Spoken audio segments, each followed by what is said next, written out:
Mark them KIA, all four of them. Do it now. Captain Daniel Thorne's voice cut through the operations room like a blade, his fist slamming onto the console hard enough to make the radio equipment jump. The communications officer stared at him, face pale. Sir, they're still transmitting. Reeves is calling for medical evac, 3 wounded SEALs. She says they're critical. Thorne's hand shot out and ripped the headset away, his eyes blazing with something darker than rage. I said mark them dead. Strip their tags from the system. They don't exist anymore. He crushed the headset under his boot. 72 hours later, Maya Reeves walked onto his base carrying those same 3 SEALs alive, breathing, and ready to talk. Before we dive into this incredible story, hit that subscribe button and stay with me until the very end. Drop a comment telling me what city you're watching from. I want to see how far this story reaches. Now let's begin. The guard tower radio crackled to life at 0430 hours, and Specialist James Carter nearly dropped his coffee. Say again, Tower 3. You seeing what? I'm telling you what I'm seeing, Carter. The voice belonged to Private Morrison, and it trembled. One person, walking, got something big on her back, and there's a dog. Carter grabbed his binoculars, his hand suddenly unsteady. The Korengal Valley didn't give back what it took. Everyone knew that. The valley swallowed people, whole Marine SEALs, entire platoons. And what it didn't kill, it broke. Nobody walked out of an ambush in the Korengal. Nobody. How far out? Half a click, maybe less. Carter, man, I think it's don't. Carter cut him off. Don't say it. But Morrison said it anyway. I think it's Reeves. The name hit Carter like a physical blow. Maya Reeves, the 22-year-old combat medic who'd gone into the valley 72 hours ago with Strike Team Phantom, the same Maya Reeves whose death notification Captain Thorne had personally delivered to command, the same Maya Reeves whose tags were supposed to be on their way home in a sealed box. Carter's radio exploded with voices. All units possible hostile approaching FOB Nightingale. Armed individual approximately 500 meters. Belay that. A new voice, Sergeant Major Frank Kowalski. Nobody fires unless I give the word. Morrison, describe what you're seeing, every detail. Morrison's voice steadied slightly. Female, Caucasian, medium build. She's got something rigged on her back, looks like a carry harness, maybe carrying weight. And there's definitely a dog with her. Looks like a Belgian Malinois. It's staying right at her side. Kowalski's breath hissed through the radio. Rook. Sir. That's Rook. That's Reeves K9. Kowalski was already moving his boots, hammering down the tower stairs. Open the gate, now. Sir Captain Thorne gave explicit orders. I said, open the damn gate. By now, half the base was awake. Men poured from barracks, some still pulling on boots, others grabbing weapons out of pure instinct. The word spread like wildfire. Reeves, Maya Reeves, walking, alive. In his office, Captain Thorne heard the commotion and felt his stomach drop. He'd been drafting the after-action report, carefully constructing the narrative of how Strike Team Phantom had been overwhelmed by his superior forces, how he'd made the tactical decision to pull back air support, how tragic but necessary it had been. His hand crept to the locked drawer where he kept the real communications logs, the ones that would never see daylight. Sir, his aide burst through the door without knocking. Sir, you need to see this. See what? It's Reeves, sir. She's at the gate. Thorne's face went white, then red. That's impossible. I saw the drone footage. The entire team was... She's carrying someone, sir. Maybe more than one. And she's got the dog with her. Thorne grabbed his cap and moved toward the door, his mind racing. This couldn't happen. This couldn't be happening. He'd made sure. He'd personally verified every extraction, bird was diverted, every QRF held back. The valley was supposed to finish what he'd started. At the gate, Sergeant Major Kowalski pushed through the growing crowd. The sun was just starting to break over the mountains, painting the valley in shades of purple and gold. And there she was. Maya Reeves, walking like death itself, had tried to hold her and failed. She was covered in blood, not spattered, covered. It soaked her uniform, crusted in her hair, painted her face in streaks where sweat had tried and failed to wash it away. On her back, she carried what looked like a modified Alice pack frame, but instead of gear, she had a man strapped to it. His head lolled to one side, an IV bag hanging from a jury-rigged pole tube running into his arm. Beside her walked Rook, the Belgian Malinois that had been with her since basic training. The dog's fur was matted with blood and dirt, but its eyes were alert, scanning the crowd with professional wariness. Jesus Christ, someone whispered. But Maya wasn't done. As she got closer, Kowalski could see she had another man draped across her shoulders in a fireman's carry. And impossibly unbelievably, she had a third man's tactical vest gripped in her left hand, dragging him behind her. Medic! Kowalski's voice cracked like a whip. I need medics at the gate now. Maya's eyes found him in the crowd. They were hollow, sunken, the eyes of someone who'd looked at death and made it blink first. She took another step, then another. Her legs trembled with each movement, her boots leaving bloody prints on the hardpack. Ma'am. Kowalski moved toward her slowly, like approaching a wild animal. Ma'am, let us help. No, her voice was raw, barely above a whisper. Not yet. She took 3 more steps, and then her knees buckled. Kowalski caught them all, easing the impossible weight to the ground as medics swarmed forward. The SEALs, Maya gasped. They're alive, all 3. I kept them alive. And then Captain Thorne arrived, pushing through the crowd, his face a mask of shock that didn't quite reach his eyes. What the hell is this? Who authorized opening this gate? I did. Kowalski didn't look up from where he was helping ease the first SEAL off Maya's back. And you're going to want to step back, sir. Sergeant Major, I gave explicit orders. Your orders can wait. Kowalski's voice was ice. Right now, we've got 3 dying SEALs and a medic who just walked out of hell. The first SEAL was Lieutenant Jake Chen, and when the medics cut away his uniform, the crowd went silent. His right leg was shredded from knee to ankle, held together by a tourniquet and what looked like duct tape. But the leg was pink, warm. The tourniquet had been loosened and retightened at perfect intervals. Someone had kept the tissue alive. How long has he been like this? The lead medic asked. Maya's eyes were closing. 68 hours. Tourniquet rotation every 90 minutes. Watch the femoral pressure. The second SEAL was Petty Officer Marcus Webb. He had a sucking chest wound that should have killed him in the first hour. But someone had fashioned a chest seal from what looked like an MRE bag, and medical tape had positioned him at precisely the right angle to keep his good lung working, had monitored his breathing so carefully that he was still pulling air. The third SEAL was Chief Petty Officer David Ross. He'd taken shrapnel to the abdomen, and when they lifted his shirt, the medics found a battlefield surgery that belonged in a trauma textbook. Someone had opened him up, removed the metal, irrigated the wound, and closed him with field sutures so precise they looked machine-made. Who did this? The lead medic looked at Maya with something like awe. Who performed this surgery? Maya's hand moved weakly toward her chest. I did. All of it. Kept them breathing. Kept them alive. For 72 hours while moving through the Korengal. She didn't answer. Her eyes had finally closed. Rook whined and pressed against her side, unwilling to leave even as the medics tried to examine her. Let the dog stay, Kowalski ordered. He looked up at the crowd at the faces of men who'd written off Maya Reeves as just another casualty. Somebody get me a sit rep on what happened in that valley. Sergeant Major, one of the comms specialists, pushed forward. We lost contact with Strike Team Phantom at 0900 3 days ago. Captain Thorne ordered the QRF to stand down. Thorne interrupted, his voice hard. The tactical situation was untenable. We would have lost more men attempting a rescue. Rescue? Maya's eyes snapped open and there was something terrible in them. You think we needed rescue? She tried to sit up and 3 medics moved to stop her, but she pushed through them with a strength that shouldn't have existed. You ordered them to stand down. Thorne's jaw clenched. The decision was made based on available intelligence. Intelligence. Maya's laugh was brittle broken. What intelligence? We were calling for extract for 48 hours. 48 hours of enemy contact, and you pulled the birds. The drone footage showed. The drone footage showed exactly what they wanted you to see. Maya was on her feet now, swaying but standing.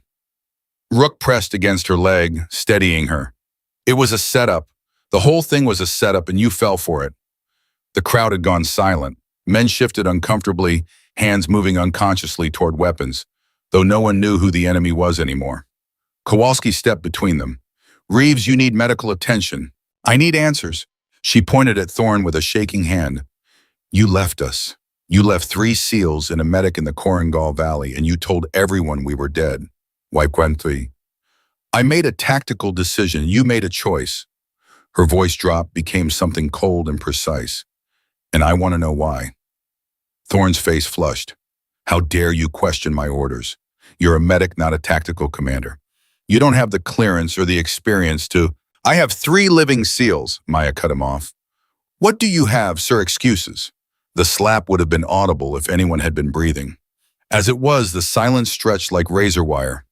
Thorne stepped forward and his hand moved toward his sidearm. Corporal Reeves, you are dangerously close to insubordination. She's dangerously close to collapsing, Kowalski interjected. And unless you want to explain to General Holt why you're threatening a medic who just saved 3 SEALs, I suggest you stand down, sir. General Holt. Thorne's face went pale. What does General Holt have to do with— He's inbound, Kowalski said flatly. ETA 20 minutes. Apparently someone in your chain of command thought the general might want to know that his intelligence operation just walked back from the dead. Maya's eyes widened. Intelligence operation. Kowalski looked at her and there was something like regret in his face. You didn't know what? The mission brief you got, the one about providing medical support for a routine patrol, that wasn't the real mission. Kowalski pulled out a folded paper from his pocket. This is— Maya took it with trembling hands. As she read, her face went from pale to ashen. This says we were bait. This says the whole mission was designed to draw out enemy leadership for a drone strike. That's classified, Thorne started. Classified. Maya's voice rose. You sent us in as bait and didn't tell us. You let us walk into an ambush blind. The operation required operational security. Operational security. She was shaking now and Rook whined in concern. Chen lost his leg. Webb nearly died from a collapsed lung. Ross had his abdomen torn open by shrapnel. And you're talking about operational security. A medic touched her arm. Ma'am, your blood pressure is— I don't care about my blood pressure. She jerked away. I care about why we were left to die. Nobody was left to die, Thorne insisted. The mission parameters changed. The mission parameters changed when you decided we were acceptable losses. Maya's voice cracked. When did that happen, Captain? When did you look at 4 American service members and decide we weren't worth the risk? Thorne's hand was definitely on his sidearm now. You need to stand down, Corporal. Or what? Maya swayed but stood her ground. You'll shoot me, save the enemy, the trouble. That's enough! Kowalski's voice was thunder. Both of you stand down. Reeves, you're going to medical. Thorne, you're going to your office. We're going to wait for General Holt, and then we're going to sort this out properly. There's nothing to sort out, Thorne said coldly. I made a tactical decision based on available intelligence. The fact that Corporal Reeves managed to extract herself and her team doesn't change the calculus at the time. The calculus— Chen's voice was weak but audible. The SEAL had regained consciousness and was being loaded onto a stretcher. You want to talk about calculus, Captain? Every eye turned to him. She carried me for 3 days, Chen continued, his voice getting stronger despite his injuries. Through enemy territory, through ambushes, through terrain that would break a pack mule, and she never stopped. Not once. Not when they were hunting us. Not when the morphine ran out. Not when her own wounds were bleeding through her uniform. He locked eyes with Thorne. So maybe your calculus was wrong, sir. Maybe your acceptable losses weren't so acceptable. Webb stirred on his stretcher. He's right. We radioed for extracts 17 times. 17 times we gave coordinates, situation reports, casualty status. And 17 times we got silence. Ross, being lifted onto a 3rd stretcher, managed to raise his head. We heard the drones, Captain. We heard them circling. We knew someone was watching. We just couldn't figure out why they weren't helping. Thorne's face was stone. The decision was made at a level above my pay grade and— Bullshit! Kowalski's voice cut through the excuse. I've seen the comms logs, the ones you forgot to purge. The decision was yours, Captain. All yours. The crowd stirred. Men looked at each other, looked at Thorne, looked at Maya still swaying on her feet with Rook pressed against her leg. Thorne's hand tightened on his sidearm. Sergeant Major, you are making accusations you can't prove. Can't I what? Kowalski pulled out a data stick. This has every communication from the last 72 hours, including the ones you deleted, including the one where you told air support to divert to another sector, including the one where you marked Strike Team Phantom as KIA while they were still calling for help. The silence was absolute. Maya's legs finally gave out. She went down hard, and only Rook's quick movement kept her head from hitting the ground. Medics swarmed, but she fought them weakly. The valley. We need to go back. There's something in the valley. Easy. Kowalski knelt beside her. What's in the valley? Bodies. Taliban leadership. At least 15 high-value targets. They came to watch us die. Her eyes were fading. But they stayed too long, got comfortable. Coordinates are in my GPS. Check grid reference November 73419. A comms specialist was already pulling up the coordinates. Sir, that's right in the heart of Jesus Christ. What? Kowalski demanded. Thermal imaging shows at least 12 bodies at that location. Recent, very recent. The crowd erupted in whispers. Maya had her eyes closed now, but a small smile touched her lips. They thought we were dead, thought they could celebrate, but we weren't dead. No, not yet. What did you do? Kowalski asked softly. What I had to. Her voice was fading. They got close, wanted to confirm kills, wanted to take trophies, so I let them get close. Then Rook and I made sure they never got the chance to celebrate. Webb laughed from his stretcher, a painful wheezing sound. She's being modest, Sergeant Major. She didn't just defend us. She hunted them. While we were bleeding out, while she was performing field surgery, she was setting traps, ambushes. She turned the valley into a killing ground. 15 Taliban fighters, Ross added, against one medic and a dog, and they lost. The crowd was staring at Maya now with something approaching awe. This wasn't just survival, this was something else entirely. Thorne's face had gone from red to purple. This is a violation of rules of engagement. A medic has no authorization to conduct offensive operations. A medic has authorization to protect her patients. Maya's eyes opened one last time. And they were my patient's captain. Mine to protect, mine to save, mine to bring home. Her eyes found his, and there was no fear in them. Only certainty. You can write whatever report you want. You can spin whatever story keeps you warm at night. But those 3 SEALs are alive because I didn't accept your calculus. Because I didn't accept that we were acceptable losses. Because I carried them home. She reached out and Rook licked her hand. We carried them home. And then she was gone, consciousness finally slipping away as the medics rushed her toward the medical facility. The crowd parted silently as they passed every man coming to attention without being ordered. It wasn't regulation, it wasn't protocol, but it was the only response that made sense. Kowalski turned to Thorne and his voice was very quiet. You're going to want to get your story straight, Captain, because General Holt is going to have questions. A lot of questions. Thorne's jaw worked. I acted according to protocol. Protocol, Kowalski's laugh was bitter. You left 4 Americans to die so you could get your drone strike, so you could add some high-value targets to your kill count, so you could look good in your next promotion review. That's not, and the worst part, Kowalski stepped closer. It worked. You got your targets, you got your strike, you got your kills, but you didn't count on Maya Reeves being too stubborn to die. You didn't count on her carrying 3 men through hell and coming out the other side. You didn't count on her being better than you. Thorne's hand was on his sidearm, actually drawing it now, and the crowd tensed. But Kowalski didn't flinch. You going to shoot me, Captain, add another body to your acceptable losses? For a long moment, nothing moved. Then the distant thump of helicopter rotors broke the spell. That'll be General Holt, Kowalski said. I suggest you holster that weapon and prepare to explain yourself, sir. Thorne's hands shook, but he holstered the sidearm.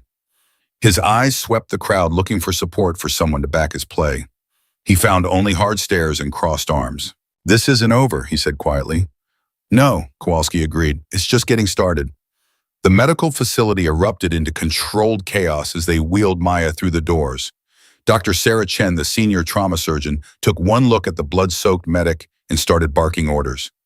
Get me Vital's IV access and someone find out how much of this blood is hers.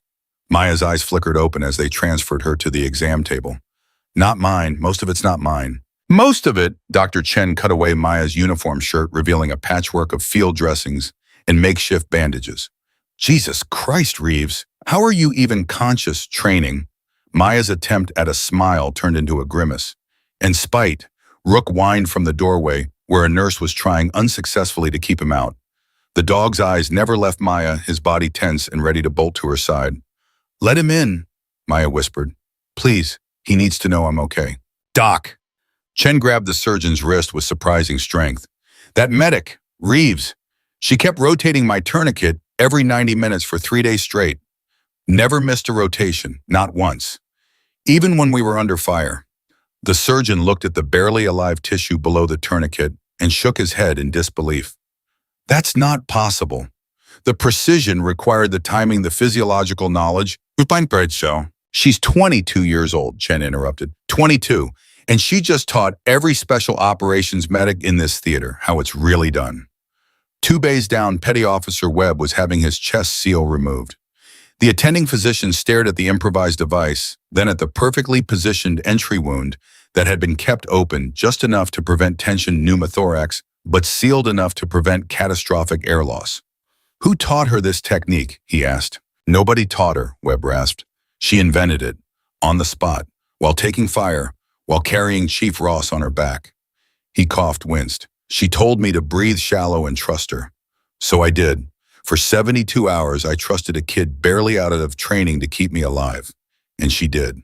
A nurse spoke up quietly. "I heard she did it by feel. The morphine had run out, so she couldn't sedate him. Chief Ross was conscious for the entire procedure." Ross opened his eyes. "She talked me through it. Every cut, every stitch. Told me exactly what she was doing and why. Told me stories about her dog to keep me focused on something other than the pain." His voice cracked. "She saved my life while I screamed. And she never stopped. Never even flinched." Outside the medical facility, the base was in turmoil. General Marcus Holt's helicopter had landed, and the man himself was striding toward the command center with the kind of fury that made colonels nervous and captains terrified. Sergeant Major Kowalski met him at the door. "Sir." "Don't sir me, Frank. Where's Thorne?" "His office, sir, preparing his report." "His report?" Holt's laugh was acid. "I'm sure it's a real work of fiction. Where's the medic?" "Medical facility. Critical but stable. The SEALs, surgery, all 3 expected to survive." Holt stopped walking. "All 3? She brought back all 3? "Yes, sir. Carried them out of the Korengal, 3 days on foot through hostile territory. And Thorne marked them KYA. "Yes, sir." Holt's jaw clenched so hard Kowalski could hear his teeth grinding. "Get me the real comms logs, all of them.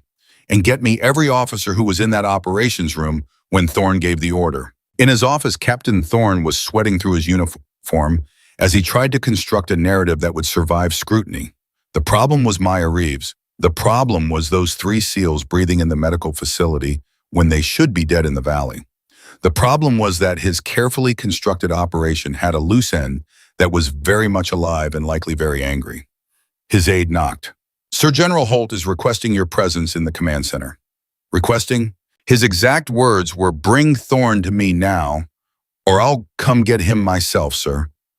Thorne's hand moved to his desk drawer to the lockbox where he kept the original mission parameters, the ones that outlined exactly why Strike Team Phantom had been sent into the valley. The ones that made it clear they were bait expendable, acceptable losses in pursuit of high-value targets. "Tell the general I'll be there in 5 minutes. "Sir," he said now. Thorne stood, straightening his uniform. 5 minutes, Lieutenant." The aide hesitated, then left. Thorne pulled out the documents, his hands shaking slightly as he read through them. It had all made sense at the time. The intelligence indicated Taliban leadership would be in the valley. A small team just visible enough to draw them out, but small enough to be sacrificed if necessary.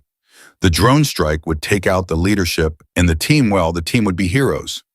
Dead heroes, but heroes nonetheless. He hadn't counted on Maya Reeves refusing to die. In the medical facility, Maya was fighting the sedatives Dr. Chen had given her. "I need to talk to General Holt. I need to tell him about the valley." "You need to rest," Dr. Chen said firmly. "Your body has been running on adrenaline and willpower for 3 days. Now that you're safe, it's shutting down." "I'm not safe." Maya's eyes snapped open, suddenly alert. "None of us are safe. Not until someone understands what happened in that valley." "Then tell me." The voice came from the doorway. General Holt stood there, his uniform crisp despite the helicopter ride, his eyes sharp and assessing. Tell me everything, Corporal Reeves. Maya tried to sit up. Rook pressed against her, offering support. Sir, the mission brief we received was incomplete. I know, I've seen both versions. The one you were given and the one Captain Thorne was working from. Maya's face went pale. You knew we were bait. I knew Strike Team Phantom was being sent on an intelligence gathering operation in a high-risk area. I did not know you'd been classified as acceptable losses. Holt's voice could have cut steel. That decision was made without my authorization. Then whose authorization did it have? Holt's silence was answer enough. Maya closed her eyes. We walked into that valley blind. The brief said routine patrol, possible enemy contact standard, rules of engagement. But they were waiting for us, sir. Not just waiting. They knew exactly where we'd be and when we'd be there. Explain. The ambush hit us 6 minutes after insertion. 6 minutes. They had positions prepared, firing lanes, calculated escape routes blocked. That's not a reactive ambush, sir. That's a planned kill zone. Holt pulled up a chair, his eyes never leaving Maya's face. What happened next? Lieutenant Chen took shrapnel to his leg in the first 30 seconds. Femoral artery was nicked. I got a tourniquet on him, but I knew we had maybe 4 hours before the tissue started dying. Maya's voice was steady, clinical. Petty Officer Webb took a round through the chest about 2 minutes later. Sucking chest wound, possible tension pneumothorax. I sealed it with an MRE bag, and medical tape positioned him to keep his good lung working. And Chief Ross. Abdominal shrapnel and at minute 7, multiple entry wounds, suspected internal bleeding. He stayed conscious, stayed fighting, but I could see him fading. Maya's hand found Rook's head, fingers tangling in his fur. That's when I called for extract. First of 17 times. 17. Holt's voice was flat. Yes, sir. Every call with updated coordinates, casualty status, enemy strength estimates. Every call met with silence. You didn't know the radios were being monitored and ignored. No, sir. I thought we had equipment failure. So I tried different frequencies, different protocols. I even sent up a flare at hour 12 thinking maybe our position wasn't clear. Maya's laugh was bitter. The flare brought more enemy fighters. They thought we were signaling surrender. Holt leaned forward. But you weren't surrendering. No, sir, I was getting angry. Maya's eyes opened, and there was something fierce in them. They wanted us dead. Fine, but they weren't going to get my SEALs. Not without paying for them. Tell me about the Taliban leadership. Maya's smile was cold. They got cocky.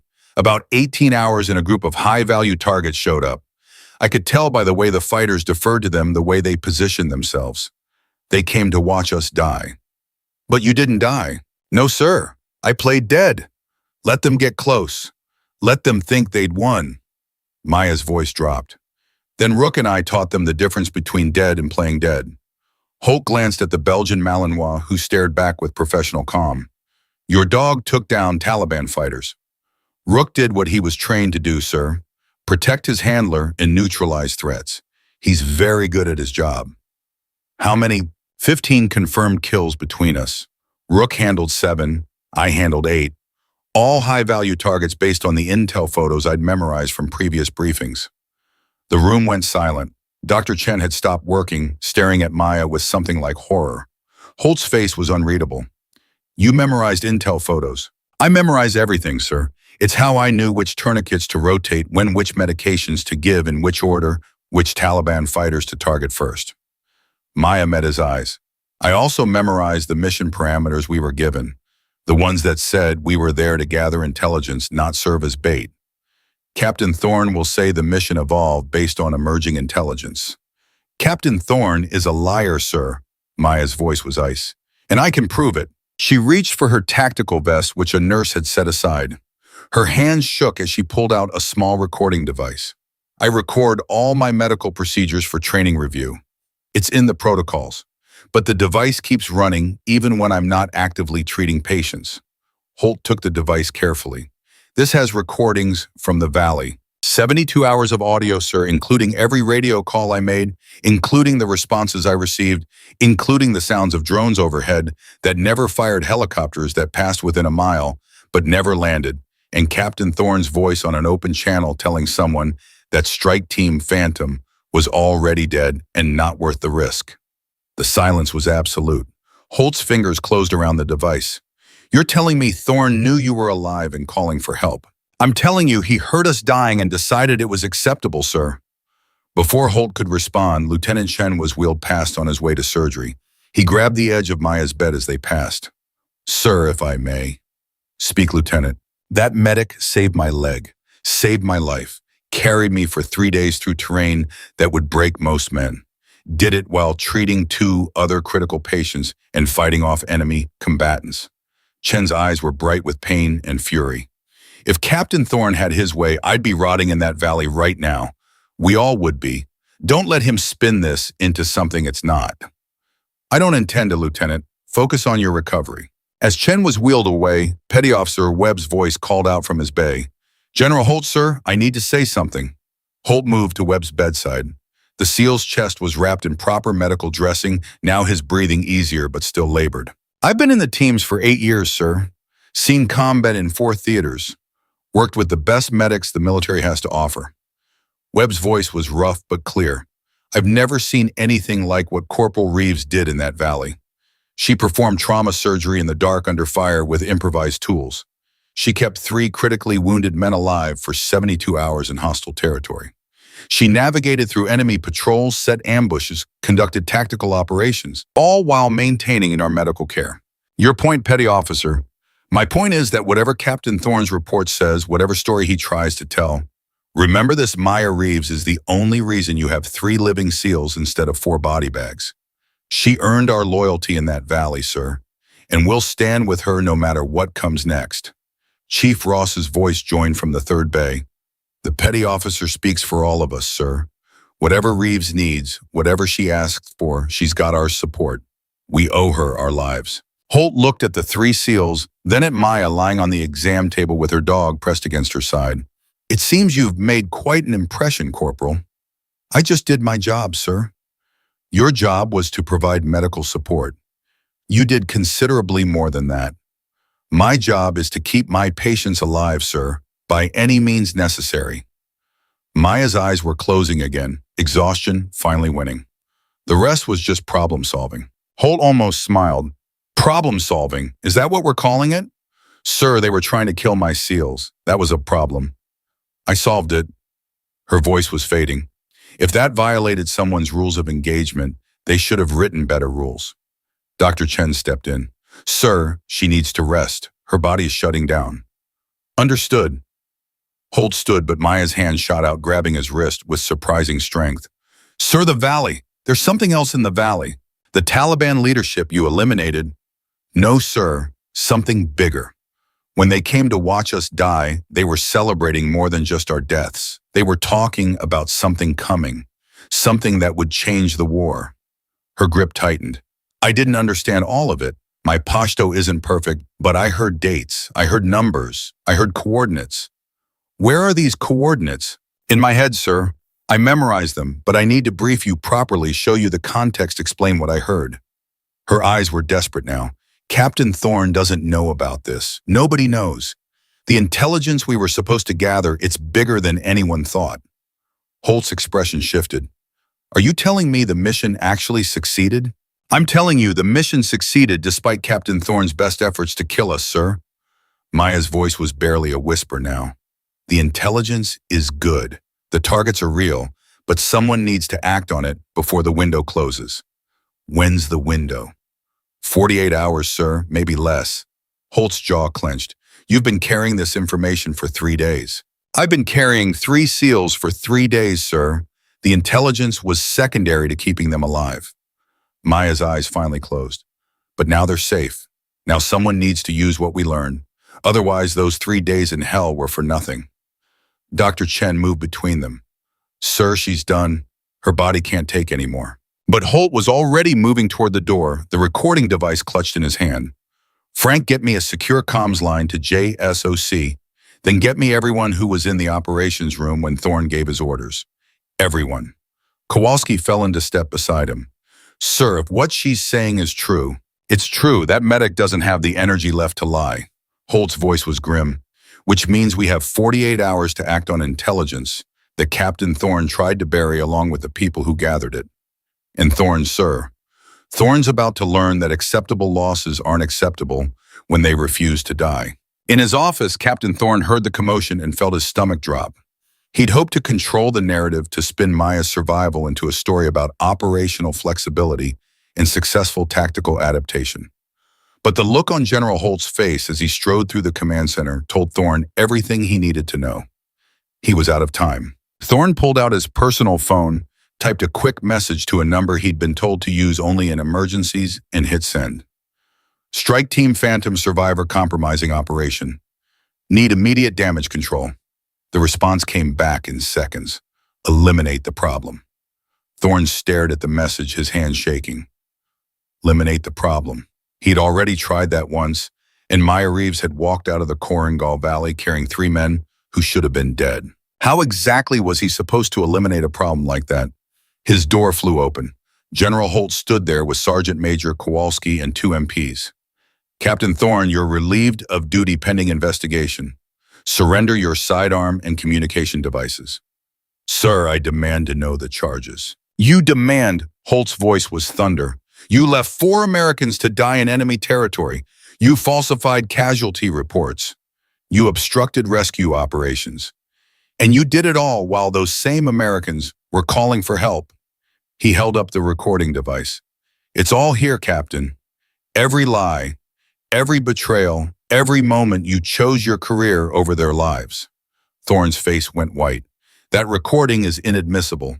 It was obtained without proper authorization. It was obtained by a medic documenting your medical procedures, which is standard protocol. The fact that it also documented your betrayal is just fortune smiling on justice. Holt stepped closer.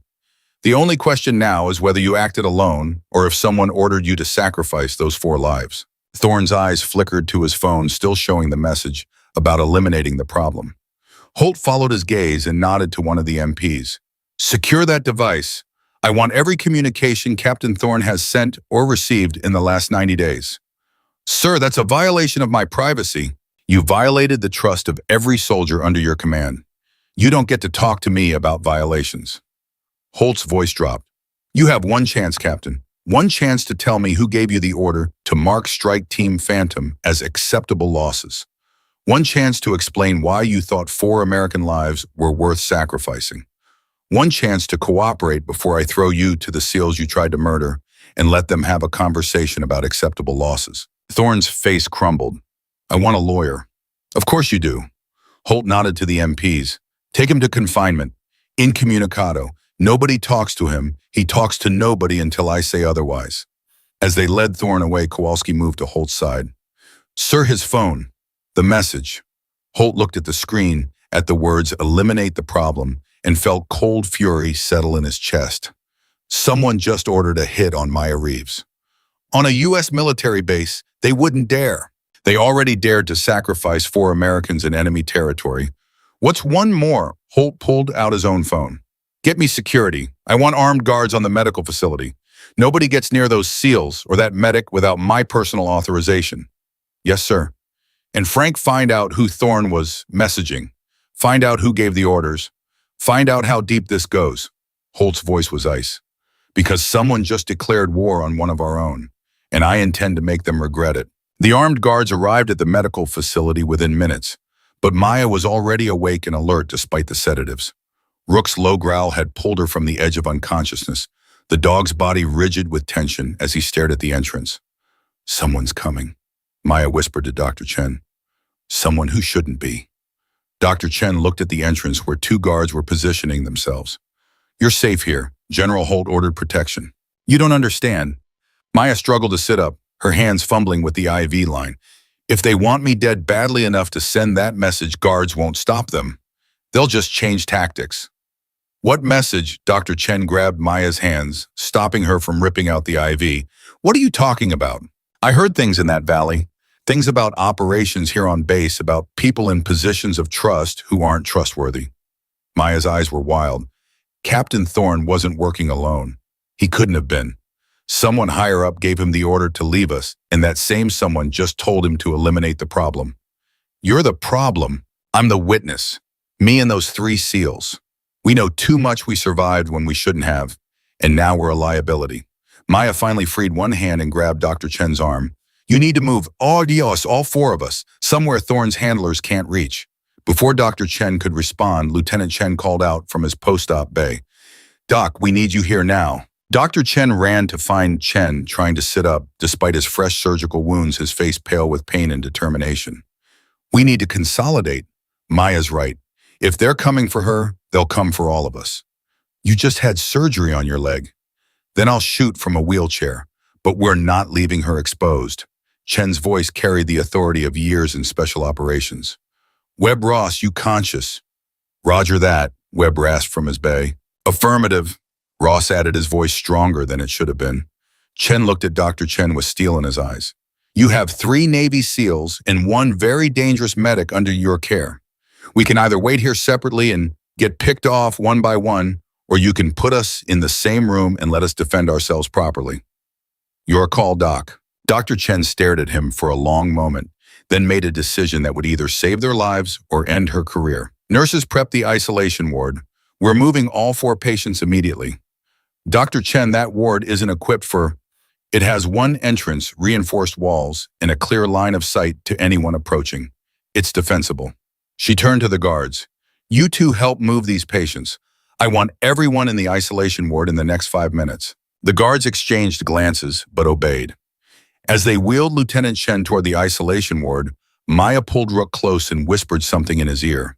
The dog's ears perked up, then he trotted to the exit and sat facing the door, every muscle coiled and ready. What did you tell him? One of the guards asked. I told him to watch, to alert if anyone approaches who isn't medical or General Holt. Maya's voice was steady despite her exhaustion. He'll know. Dogs always know. They consolidated in the isolation ward just as Sergeant Major Kowalski arrived with 4 additional guards and a secure radio. General Holt wants updates every 15 minutes. Nobody in or out without his personal authorization code. What's the code? Dr. Chen asked. Kowalski wrote it on a piece of paper and showed it to her, then burned it. Memorize it. Don't write it down. If someone shows up claiming to have authorization and can't provide that code, they're hostile. Maya watched from her bed as the guards positioned themselves strategically around the room. Sergeant Major, how much trouble are we in? Honestly, I don't know yet. Kowalski pulled up a chair beside her bed. But General Holt is tearing through Captain Thorne's communications right now, and what he's finding isn't pretty. Thorne was getting orders from someone using encrypted channels, someone with high-level access. How high? High enough to authorize drone strikes, high enough to redirect air support, high enough to mark 4 Americans as expendable without oversight. Kowalski's voice was grim. We're dealing with someone who has serious power and zero accountability. Webb spoke up from his bed. They sent us into that valley knowing we'd die. The question is why? What was worth 4 American lives? 15 Taliban high-value targets, Maya said quietly. That's what the official brief probably says. Eliminate enemy leadership, acceptable losses in pursuit of strategic objectives. But that's not what you think happened, Kowalski observed. No, I think we were bait for something bigger. The Taliban leadership showed up, yes, but they were celebrating something beyond just killing Americans. They were talking about a shipment, about weapons moving through the valley, about a timeline that couldn't be disrupted. Maya's eyes closed as she tried to remember the exact words. One of them said the Americans would be too busy counting bodies to notice the real prize passing through. Kowalski leaned forward. What real prize? I don't know, my Pashto isn't good enough to catch technical terms, but whatever it was big enough that they were willing to risk their entire leadership cell to protect it. Maya opened her eyes. And someone on our side knew about it. Someone who wanted those Taliban leaders dead badly enough to sacrifice us, but not badly enough to actually capture them and interrogate them about this shipment. The implications hung in the air like smoke. Ross was the first to voice it. You're saying someone wanted the Taliban leaders dead specifically to prevent interrogation. I'm saying the timing was too perfect. We go in, the ambush happens, the leaders show up to watch, and suddenly there's a drone strike, authorization ready to go. But the strike never happens because we're still above and in the blast radius. Maya's voice hardened. Captain Thorne couldn't authorize the strike with 4 Americans still breathing in the target zone. So he marked us dead and waited for us to actually die so he could complete the mission. But you didn't die, Kowalski said. No. And because we didn't die, the Taliban leaders stayed in the valley longer than expected. Long enough for me to hear things, learn things, memorize coordinates and timelines. Maya looked directly at Kowalski. I became a witness to something I wasn't supposed to survive. And now someone wants to fix that mistake. Before Kowalski could respond, Rook's growl filled the room. Every head turned toward the door as the dog's hackles rose, his teeth bared in warning. He hears something, Maya whispered. The guards raised their weapons as footsteps approached the isolation ward. Kowalski moved to the door, his hand on his sidearm. Identify yourself and provide authorization code. Staff Sergeant Mitchell, Medical Supply Run. A voice called through the door. I don't have an authorization code. Nobody told me I needed one. Then you're not coming in. Kowalski's voice was steel. Leave the supplies outside the door and return to your unit. Sir, Dr. Chen specifically requested. I requested nothing. Dr. Chen interrupted. We have sufficient supplies.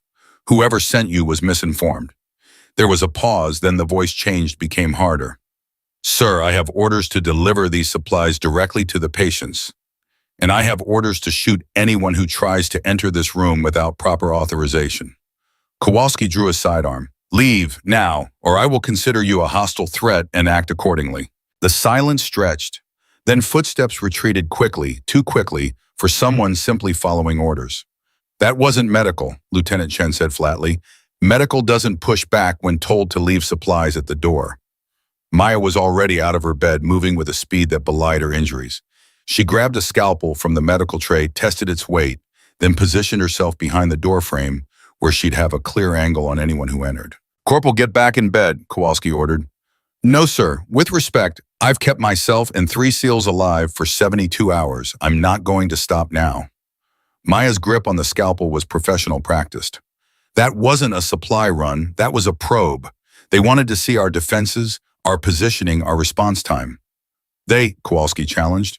Whoever sent that message to Thorne, whoever wants us dead. Maya's eyes never left the door. They'll be back, and next time they won't announce themselves. Ross tried to sit up in his bed despite his abdominal wounds. Somebody get me a weapon. I'm not dying in a hospital bed after surviving the Korangal. You're in no condition, Dr. Chen started. Doc, I just had abdominal surgery performed by a medic in the dark while taking enemy fire.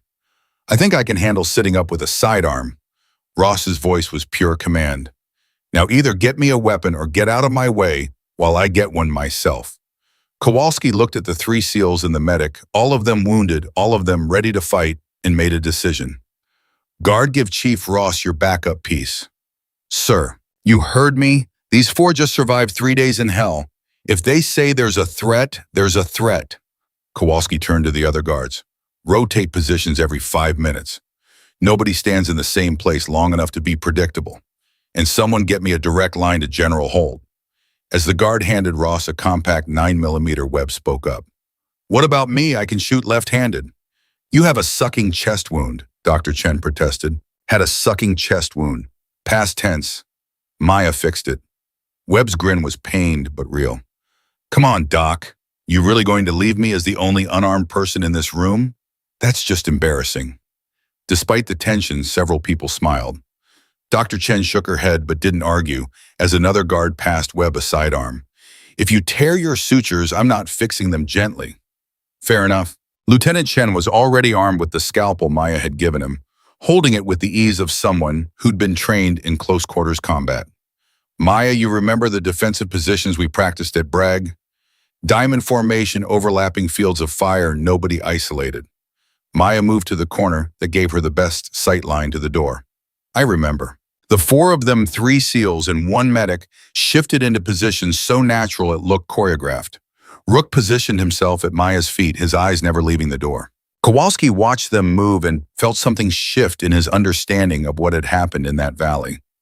This wasn't just survival. This was a team that had forged itself in fire and come out stronger. Maya Reeves wasn't just a medic who'd saved 3 SEALs. She was the 4th member of a unit that had gone to hell and refused to break. The secure radio crackled. Kowalski, this is Holt. Status. Sir, we just had a probe. Someone claiming to be medical supply tried to gain access without authorization code. Retreated when challenged. Description. Voice only, sir. Claimed to be Staff Sergeant Mitchell. There was a pause. There is no Staff Sergeant Mitchell assigned to this base. I'm sending additional security. Hold position. Roger that, sir. Kowalski looked at Maya. You were right. They're coming.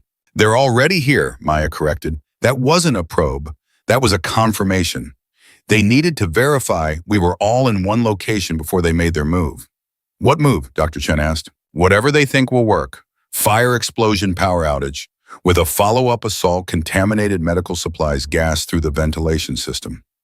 Maya's voice was clinical, detached. There are dozens of ways to kill people in a hospital without making it look like murder. They just need to choose one. Lieutenant Chen nodded grimly. She's right. And the fact that they tried the door first means they're still trying to make it look legitimate. Once they realize that won't work, they'll escalate. How long do we have? Ross asked. Minutes, Maya said. Maybe less. They know General Holt is investigating. They know their window is closing.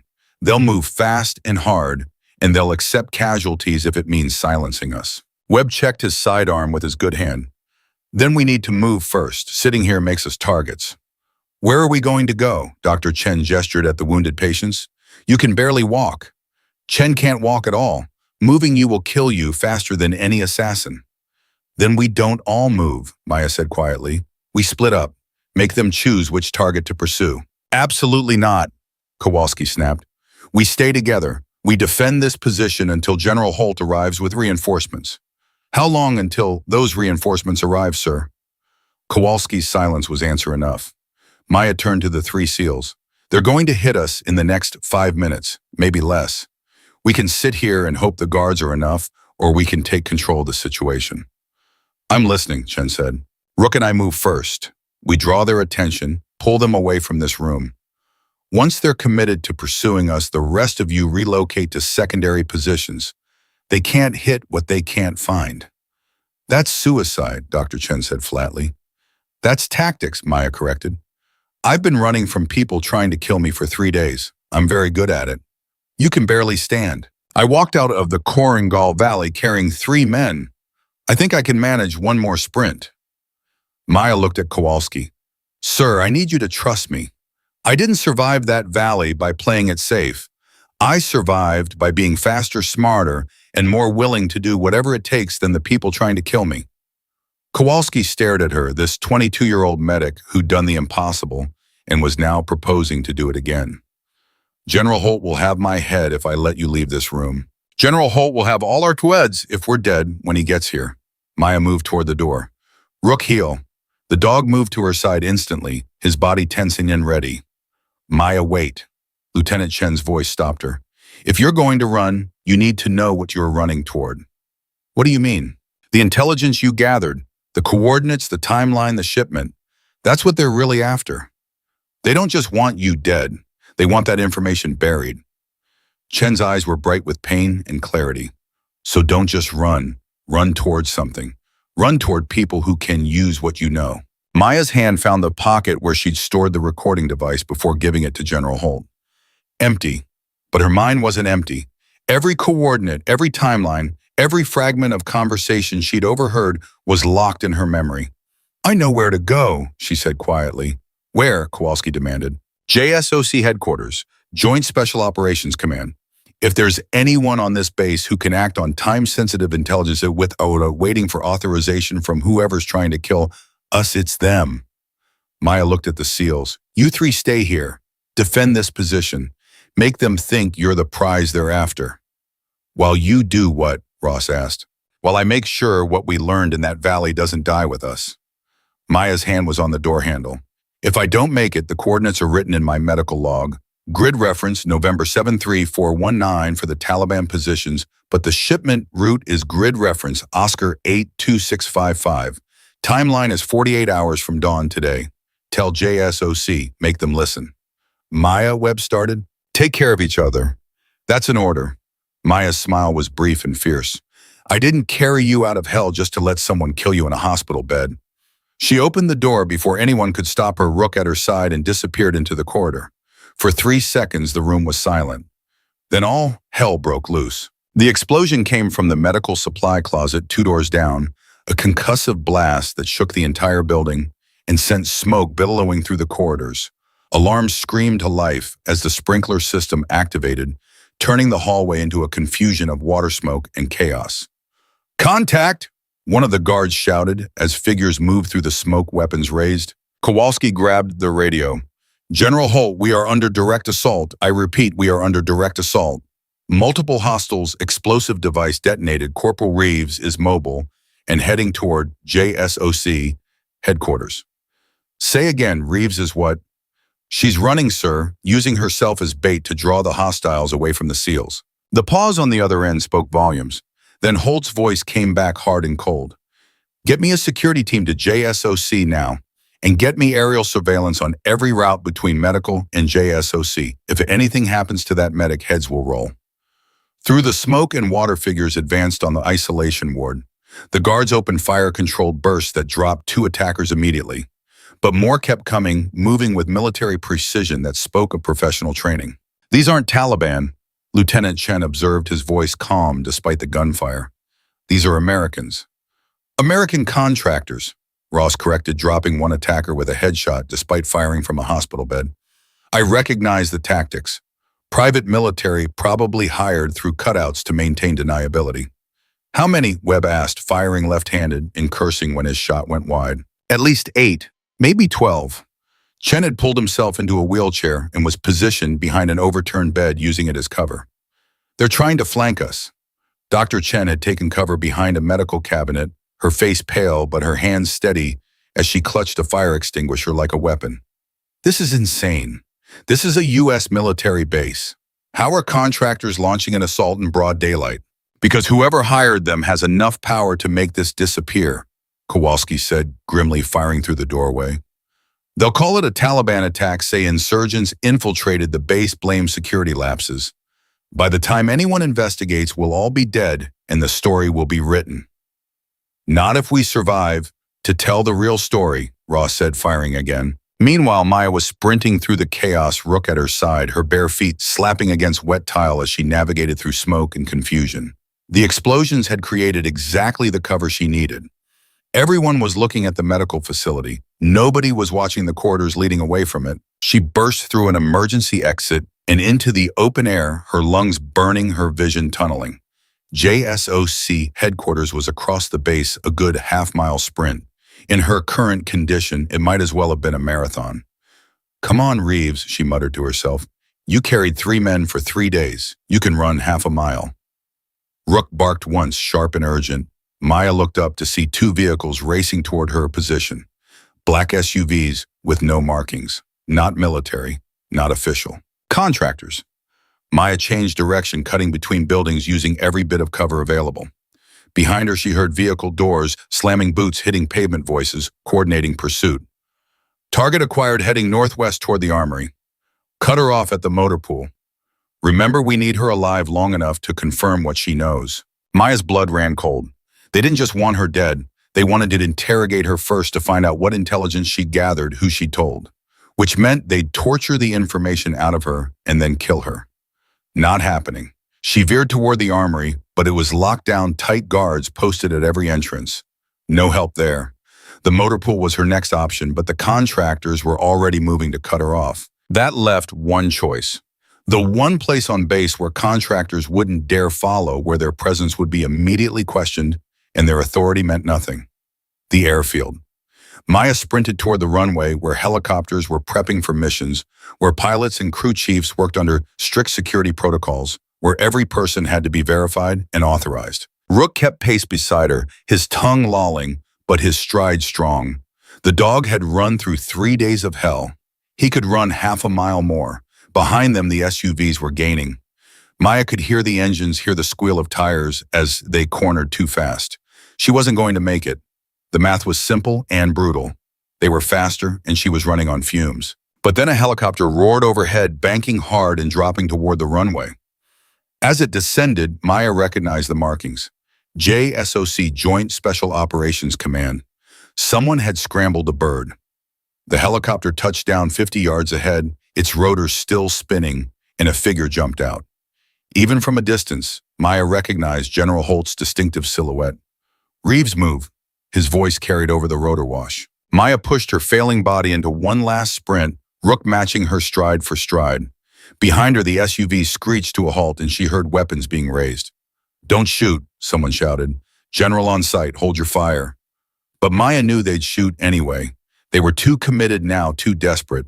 Taking out a general would just mean bigger lies, more elaborate cover stories. They'd already crossed the line. There was no going back. She was 10 yards from the helicopter when the first shot rang out. The bullet caught Maya in the shoulder, spinning her sideways but not stopping her forward momentum. She felt the impact like a hammer blow, felt the heat and shock radiating through her arm, but her legs kept pumping. 3 more strides. 2, 1. Rook reached the helicopter first and leaped inside. Maya dove after him, and General Holt's hand caught her vest, hauling her into the cabin as another volley of shots sparked off the helicopter's armored hull. "Go, go, go!" Holt shouted to the pilot. The helicopter lifted off before the door was even closed, banking hard to the left as more rounds pinged against the fuselage. Maya collapsed against the floor, her shoulder screaming, blood soaking through her already ruined uniform. "You're hit," Holt said, pulling a medical kit from the wall. "Not the first time today." Maya's laugh was pained. "Did you see who was shooting?" "I saw enough. Black SUVs, no markings, professional tactics." Holt pressed gauze against her shoulder wound, his movements efficient despite the helicopter's violent maneuvering. "Contractors. Someone hired private military to clean up their mess." "How did you know to come?" "Lieutenant Chen, he radioed JSOC, directly told them you were carrying time-sensitive intelligence and contractors were trying to silence you. JSOC doesn't take kindly to people shooting their sources." Holt's jaw clenched as he wrapped pressure bandage around her shoulder. "You're going to tell me everything you heard in that valley. Every word, every coordinate, every detail." Maya nodded, her vision swimming. "The shipment. They kept talking about a shipment moving through the valley. High-value cargo enough to change the balance of power in the region." "What kind of cargo?" "They didn't specify. But the way they talked about it, reverently, almost religiously, it wasn't just weapons or money. It was something bigger." Maya closed her eyes, pulling the memories forward through the pain. One of them called it the American gift. Another said it would make the valley run red with infidel blood. Holt's hand stilled on the bandage. The American gift, that specific phrasing. "I thought it was propaganda, anti-American rhetoric. But then I heard the coordinates. Grid reference Oscar 82655. They repeated it 3 times, making sure everyone knew the route." Maya's eyes opened, locked on Holt's. "Sir, those coordinates don't make sense for a Taliban supply route. They run through terrain that's almost impassable. Unless they're not trying to avoid us," Holt finished. "Unless they're trying to avoid detection from above. Satellite surveillance drone coverage. Which means whatever they're moving is valuable enough to risk a nearly impossible overland route just to keep it off our sensors." Maya struggled to sit up. And Captain Thorne knew. He had to know. That's why he sent us into the valley as bait. Not to draw out Taliban leadership for a drone strike, but to create a distraction. While everyone was focused on our ambush on the high-value targets, the real cargo was passing through unnoticed. Holt pulled out a secure tablet, his fingers flying across the screen. "If you're right, that means someone in our intelligence apparatus is actively facilitating Taliban operations. Someone with enough clearance to task reconnaissance assets, redirect air support, and authorize kinetic strikes. Someone who can hire contractors to assault a U.S. military base in broad daylight and expect to get away with it," Maya added. The helicopter banked again, and through the open door, Maya could see FOB Nightingale falling away behind them. Smoke still rose from the medical facility where the SEALs were defending their position. "The SEALs?" Maya grabbed Holt's arm. "We left them behind. Sergeant Major Kowalski has them secured. I've got a full security team en route." Holt's voice was steady. "Right now, you're the priority. You're the only one who heard those conversations, who can identify the shipment route, who can testify to what happened in that valley." "Where are we going?" "Bagram. Main airbase, better security, and more importantly, outside Captain Thorne's sphere of influence." Holt looked at her critically. "You're going to brief JSOC command, and then you're going to let actual surgeons fix that shoulder properly." "I don't have time for her surgery. The timeline is 48 hours from dawn." That was... Maya checked her mental clock, the same one that had kept her on schedule for tourniquet rotations for 3 straight days. 36 hours ago, we have 12 hours, maybe less. 12 hours before what? Before the shipment reaches its destination. Before whatever the American gift is gets deployed against our forces. Maya's good hand clenched into a fist. Sir, they were celebrating. Not just about killing us, but about what was coming. They said the valley would run red, that the Americans would finally understand the price of occupation, that this gift would send us running back across the ocean.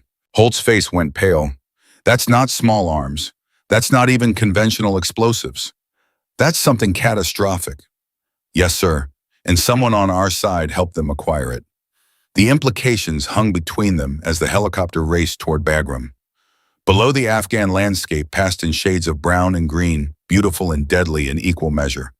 Somewhere down there, a shipment was moving toward its target, and they had less than 12 hours to stop it. Holt made a call on his secure phone. This is General Holt. I need immediate audience with JSOC Command. Priority Alpha. Potential WMD scenario with active insider threat. He paused, listening. I don't care if he's in a briefing. Pull him out. This is happening now. He hung up and looked at Maya. They're assembling the command staff. You'll brief them the moment we land. Will they listen? They'll listen. You walked out of the Korangal Valley carrying 3 SEALs who were supposed to be dead. You survived an assassination attempt by contractors on a U.S. base.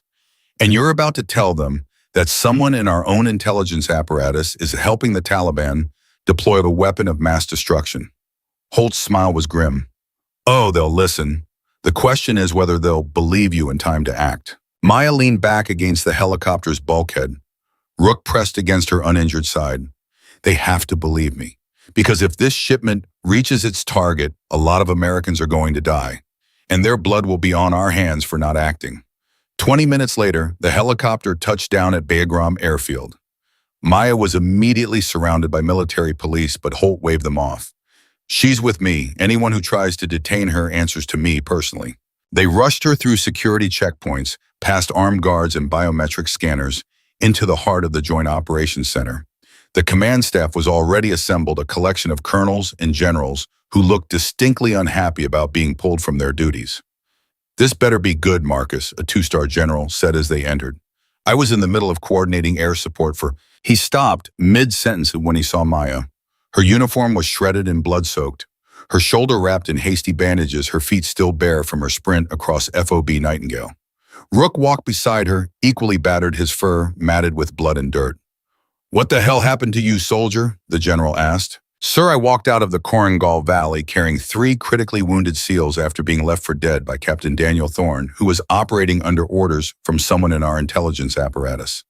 Maya's voice was steady, despite her exhaustion. Then I survived an assassination attempt by private military contractors who assaulted FOB Nightingale to prevent me from delivering time-sensitive intelligence about a Taliban operation that will kill American service members in the next 12 hours unless we act immediately. The room went silent. General Holt stepped forward. Corporal Maya Reeves, combat medic, the only surviving member of Strike Team Phantom to make it back to friendly lines. She has intelligence that cannot wait. Intelligence from what source? Another officer asked skeptically. From listening to Taliban high-value targets celebrate while they thought I was dead, Maya said flatly. I heard things, specific things, coordinates, timelines, operational details, and I memorized all of it. You memorized it. The skepticism was evident. Maya rattled off 20 sets of coordinates, each one precise to the exact grid reference, then followed with timestamps, phrases in Pashto, and tactical assessments that made the assembled officers lean forward in their chairs. The shipment is moving along grid reference Oscar 82655. Timeline indicates it will reach its destination in approximately 11 hours and 40 minutes. The cargo is referred to as the American gift, which suggests U.S. origin or design. Taliban leadership expects it to cause catastrophic casualties and force American withdrawal from the region. Maya locked eyes with each officer in turn, and someone on our side made sure this shipment could move undetected by sacrificing my team as a distraction. A colonel stood up. That's a serious accusation, Corporal. It's the truth, sir. Captain Thorne received orders through encrypted channels to mark my team as KIA and prevent our extraction. Those orders came from someone with authority over drone strikes and air support allocation. Someone who wanted Taliban leadership eliminated before they could be interrogated about this shipment. Holt pulled out the recording device Maya had given him earlier. This contains 72 hours of audio from the Korangal Valley. It includes Corporal Reeves' medical procedures, but it also includes Taliban conversations, radio calls for extraction that went unanswered, and evidence of deliberate abandonment by U.S. forces. He plugged the device into the room's audio system. The assembled officers listened in growing horror as Maya's voice, calm and professional, narrated her medical procedures while explosions and gunfire echoed in the background. They heard her calling for extraction, heard the desperation creep into her voice as hours passed with no response. And they heard the Taliban conversations, the celebratory tone, as they discussed the shipment and what it would accomplish. When the playback ended, the room was silent except for the hum of electronics. The two-star general spoke first. Grid reference Oscar 82655. Someone pull up satellite imagery. A technician worked frantically at a terminal. Sir, that route passes through the Hindu Kush. Extreme terrain, minimal roads, multiple choke points. It's not a standard supply route. Which is why they're using it, Maya said. They're avoiding our surveillance.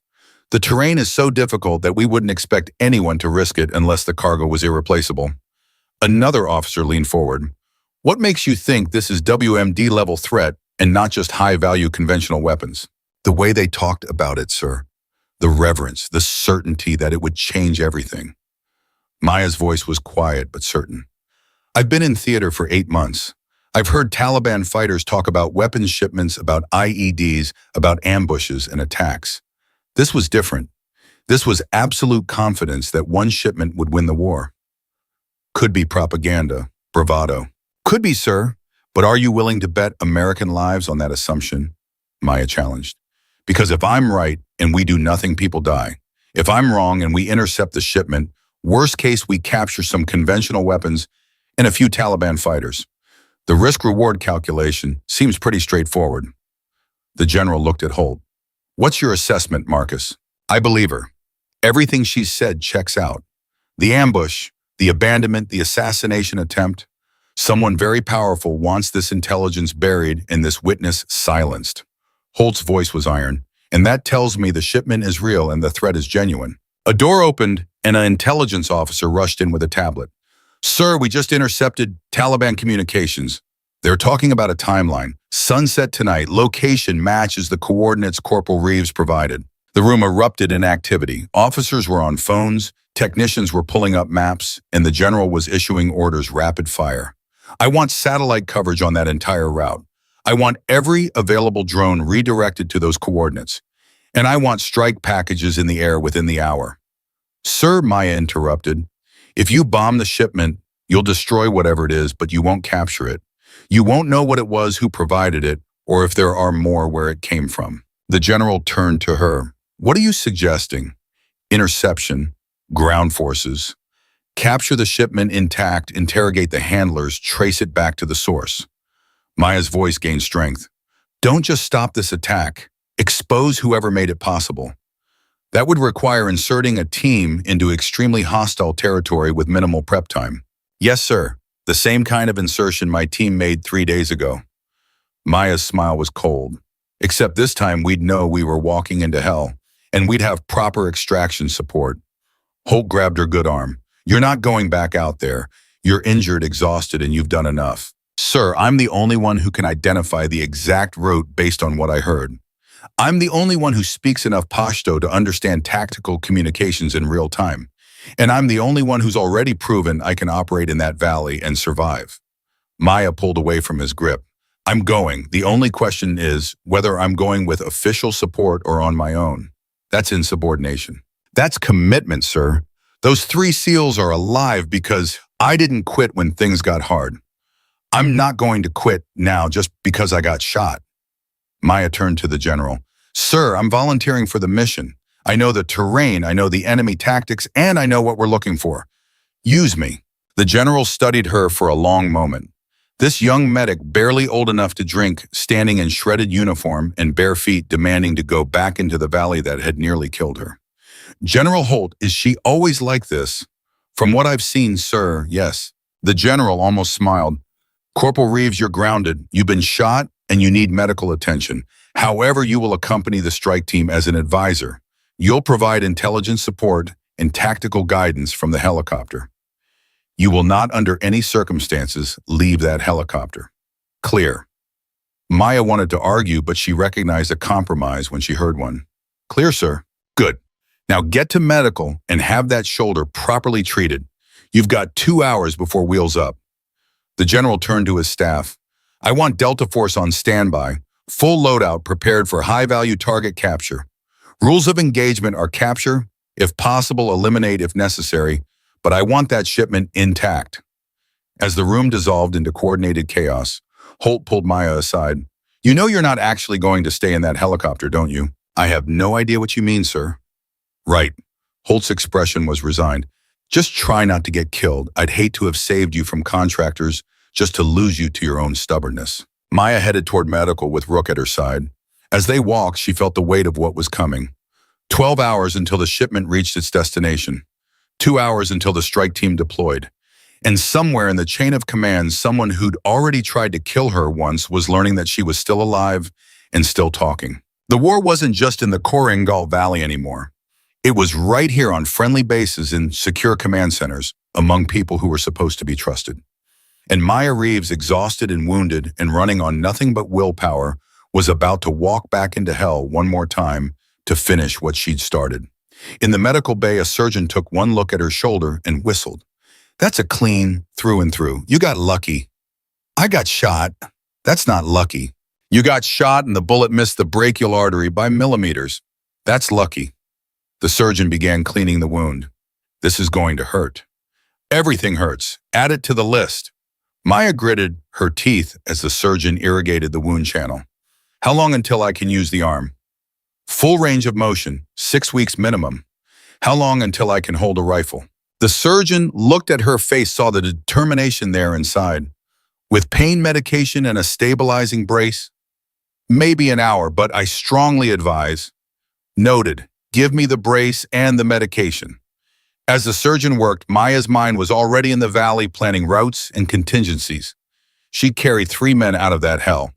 Now she was going back to prevent it from swallowing anyone else. Rook whined and pressed against her leg. Maya's good hand dropped to his head, fingers tangling in his fur. One more time, boy, she whispered. One more time into the valley. Then we're done, I promise. The dog's eyes met hers, and in them she saw the same determination that had kept them both alive for 72 hours of continuous combat. They weren't done yet. Not until the mission was complete. Not until the truth was exposed. Not until the people who tried to kill them answered for their crimes. 2 hours later, Maya stood on the tarmac watching Delta Force operators board their helicopters.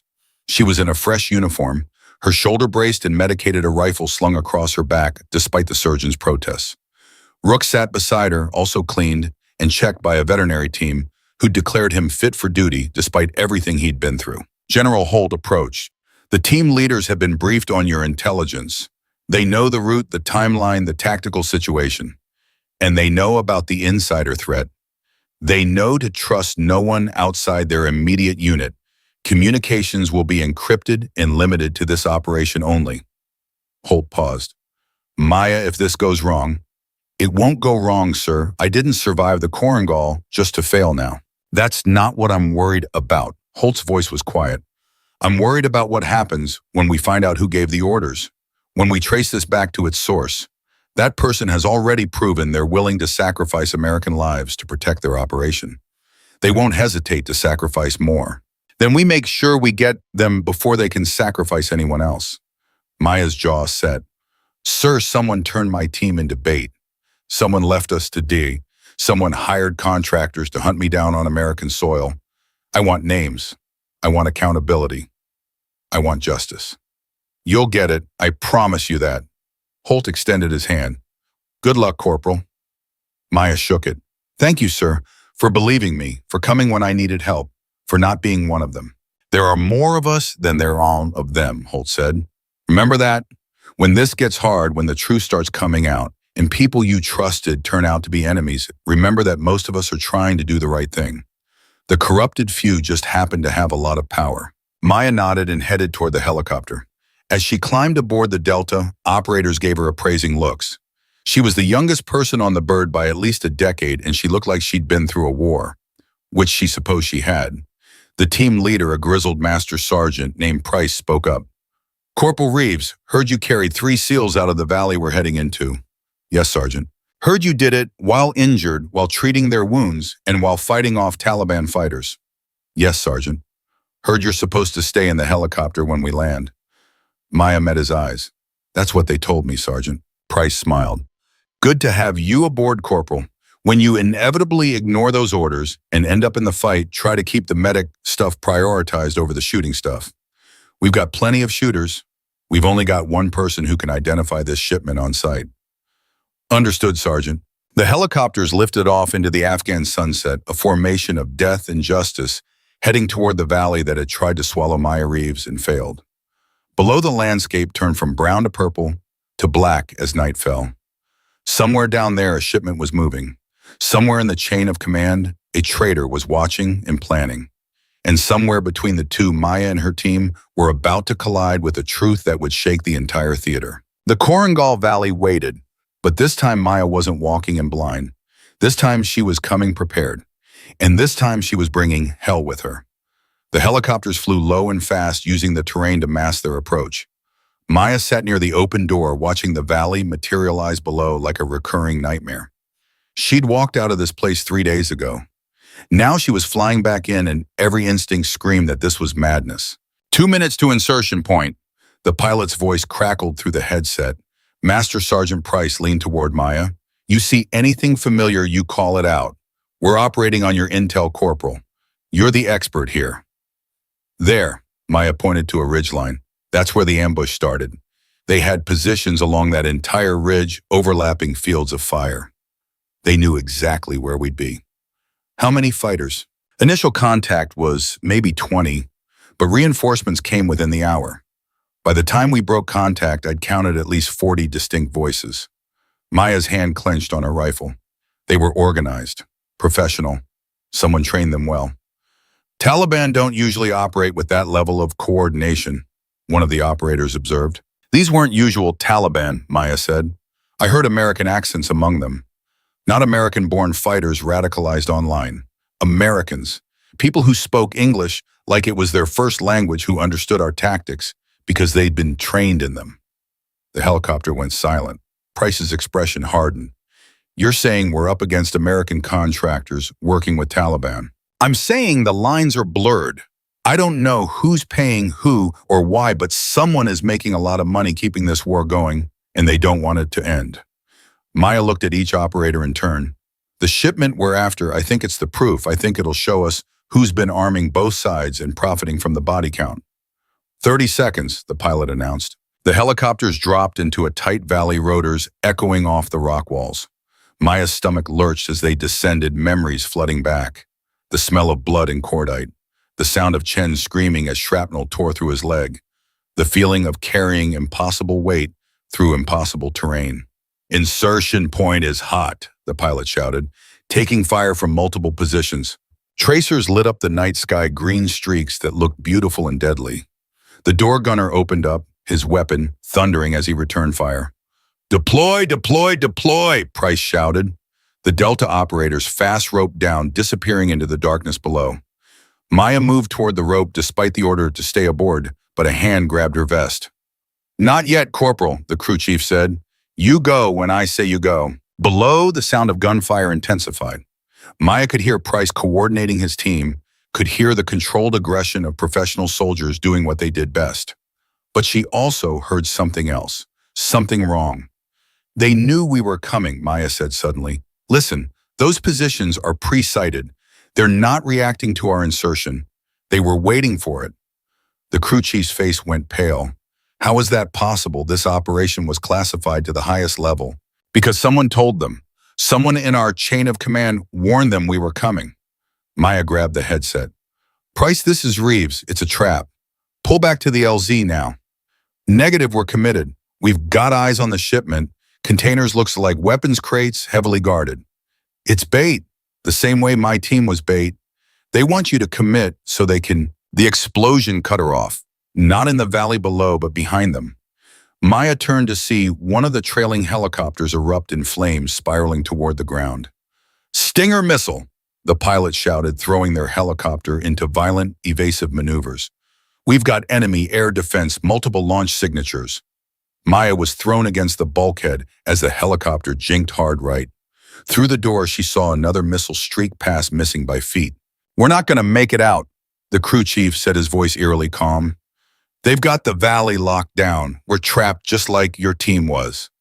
Maya looked at the burning helicopter at the valley below, where Price and his team were engaging a superior force, at the crew chief, who was already reaching for his sidearm to make sure he didn't get captured alive.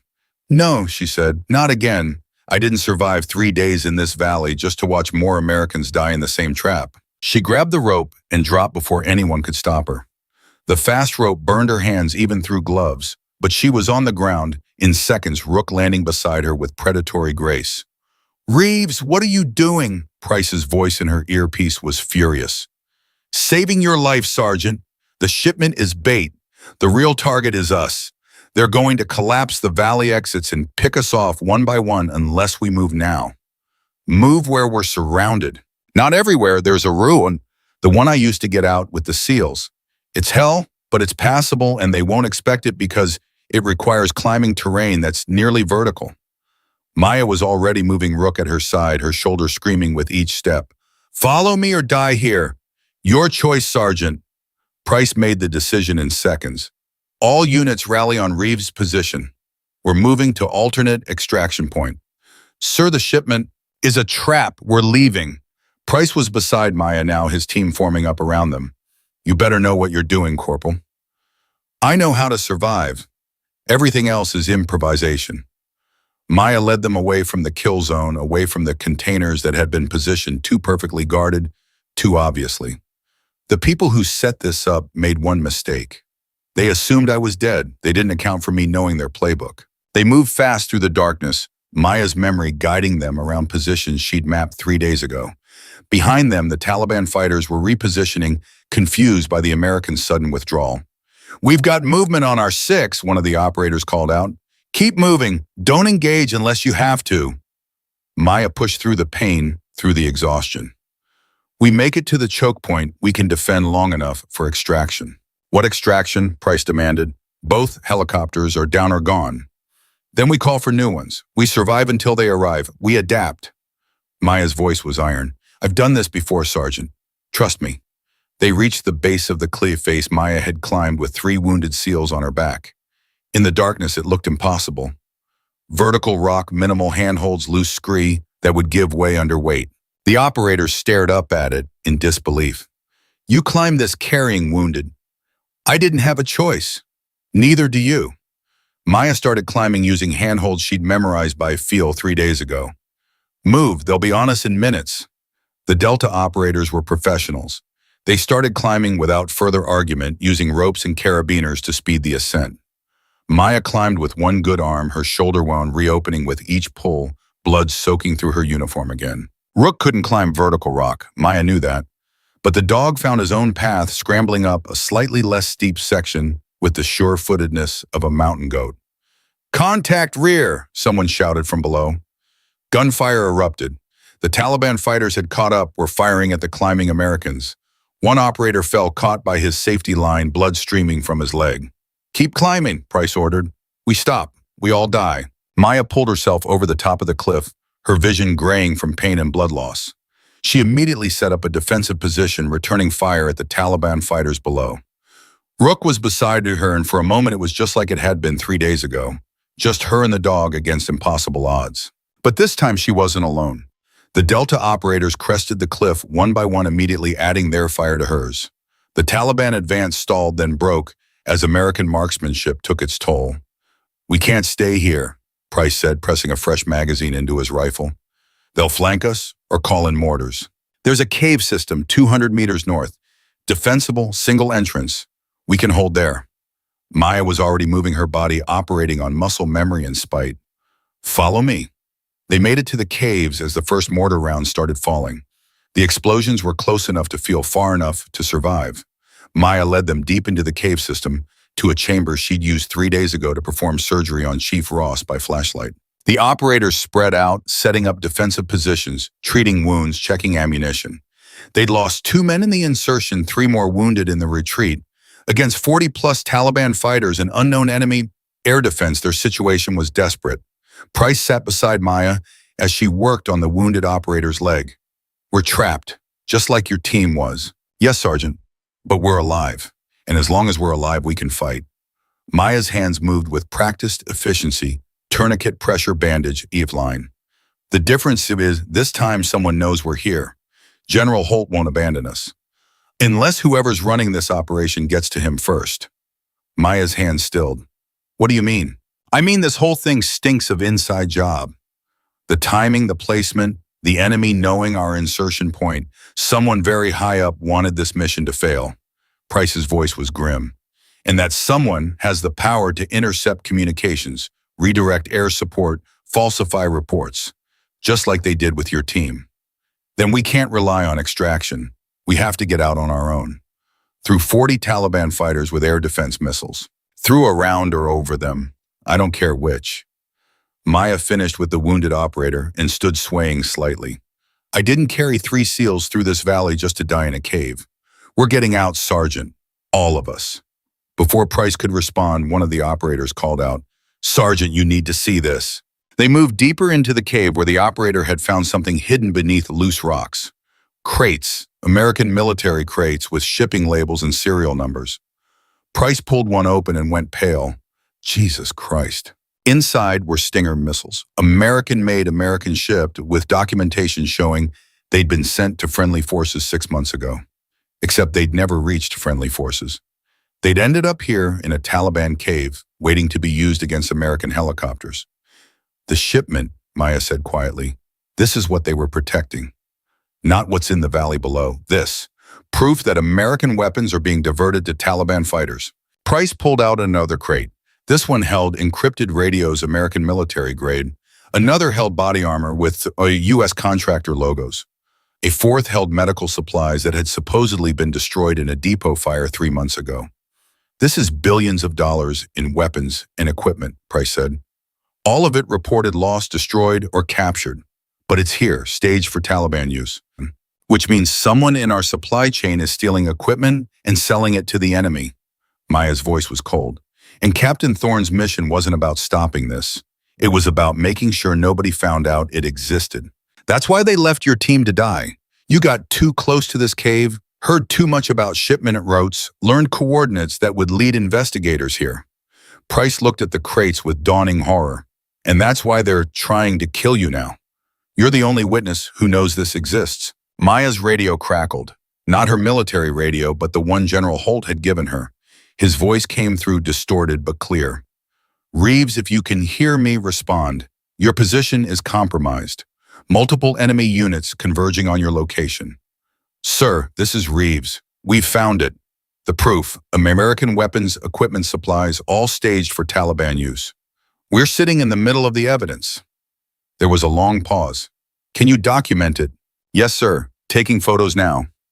Maya pulled out her phone, started photographing serial numbers, shipping labels, everything that would prove the diversion.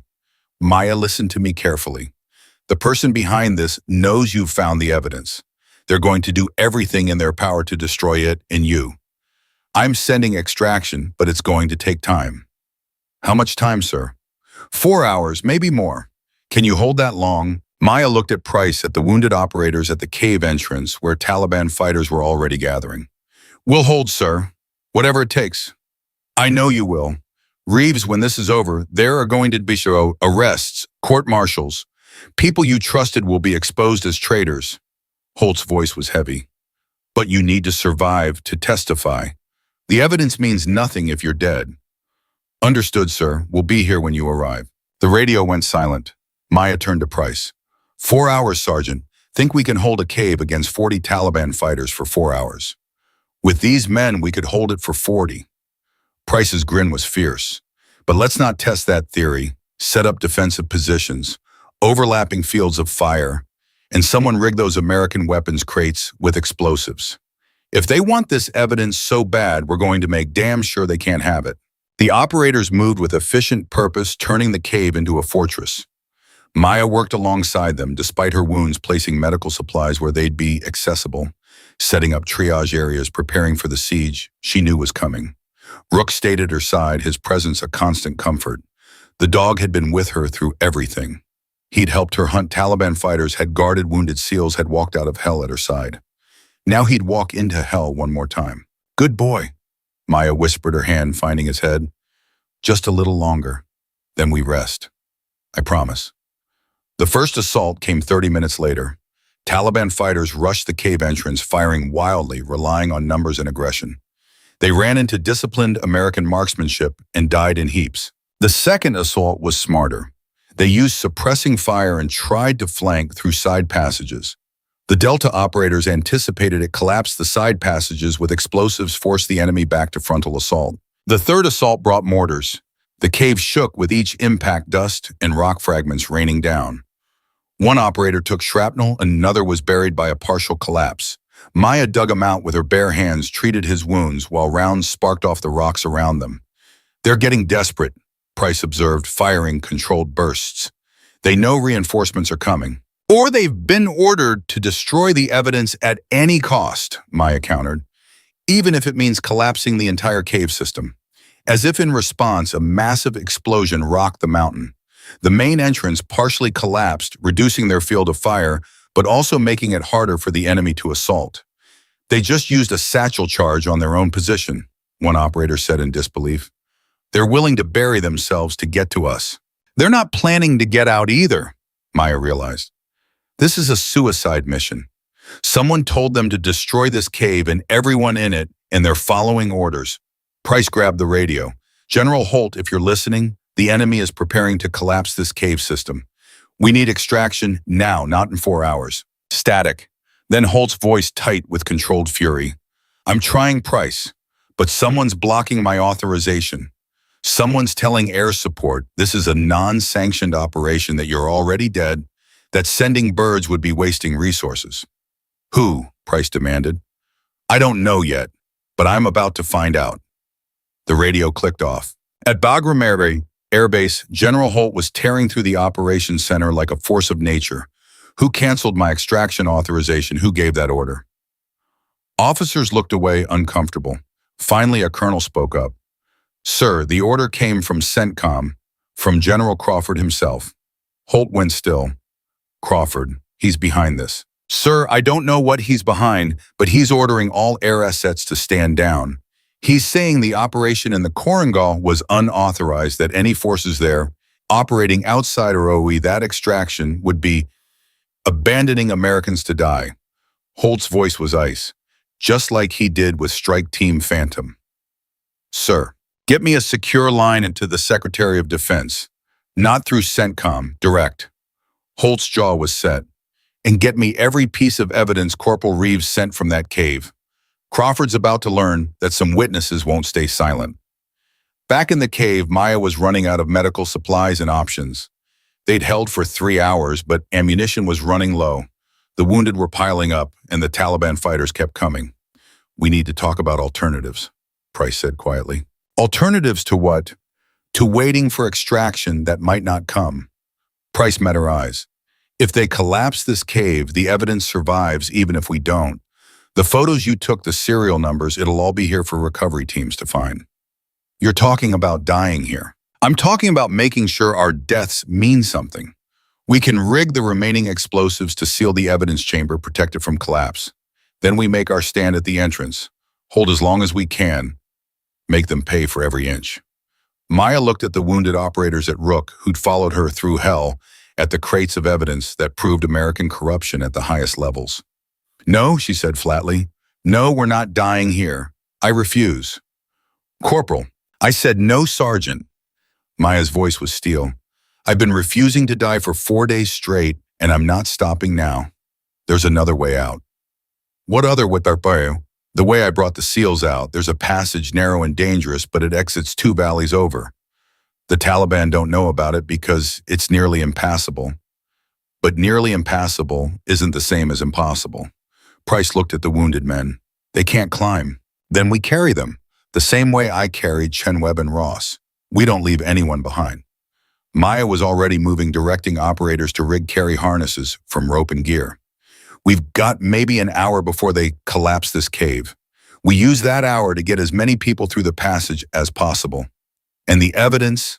We take what we can carry. Photos, documents, one or two critical crates. The rest we seal and mark for recovery. Maya's hands moved with practiced efficiency. But we don't die here. We survive. We testify. We make sure everyone who did this answers for it. Price looked at her, this 22-year-old medic who'd survived impossible odds and was now refusing to accept defeat one more time, and made his decision. All right, Corporal, we do it your way, because clearly your way works. They moved fast, rigging carries for the wounded, loading critical evidence into packs, setting charges to seal the main chamber. The passage Maya led them to was a nightmare of tight squeezes and vertical drops, but she navigated it from memory, calling out handholds and warning of loose rock. Behind them, they heard the Taliban fighters breaking into the cave, heard the shouts of discovery, heard the sounds of systematic destruction. But by then, Maya and the Delta operators were already gone, moving through passages too narrow for pursuit, headed toward freedom. It took 6 hours of climbing, carrying, bleeding, and refusing to quit. But when the sun rose over Afghanistan, Maya Reeves walked out of the Korangal Valley for the second time in 4 days. This time she had 8 Delta operators with her 3 crates of evidence and a dog who'd earned a medal for valor. General Holt was waiting at the extraction point with a full security detachment in a fury that had only grown in the night. General Crawford has been arrested, he said as Maya stumbled toward him, along with 4 colonels, 6 contractors, and Captain Thorne. The evidence you gathered shows a diversion scheme worth billions. American weapons sold to Taliban fighters, documentation falsified, Americans sacrificed to protect the operation. The SEALs, Maya asked.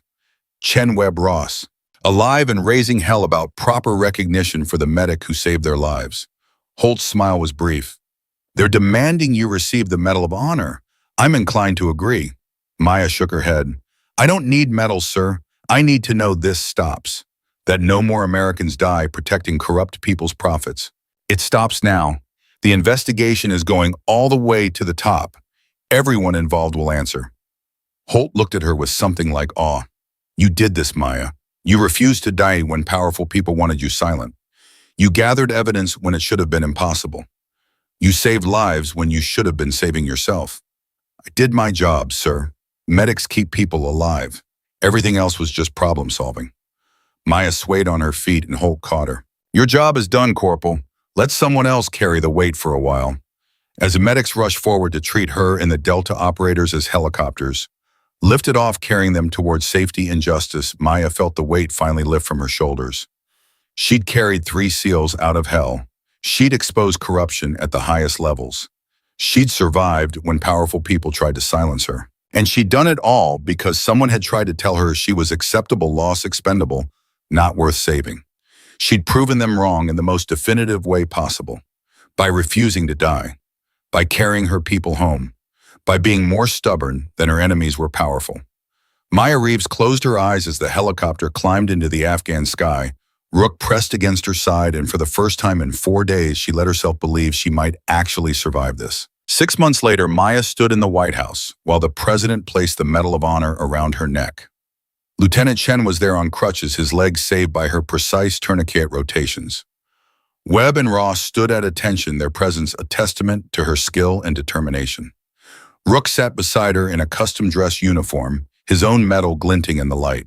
The president spoke about courage and sacrifice, about refusing to leave anyone behind, about the finest traditions of American military service.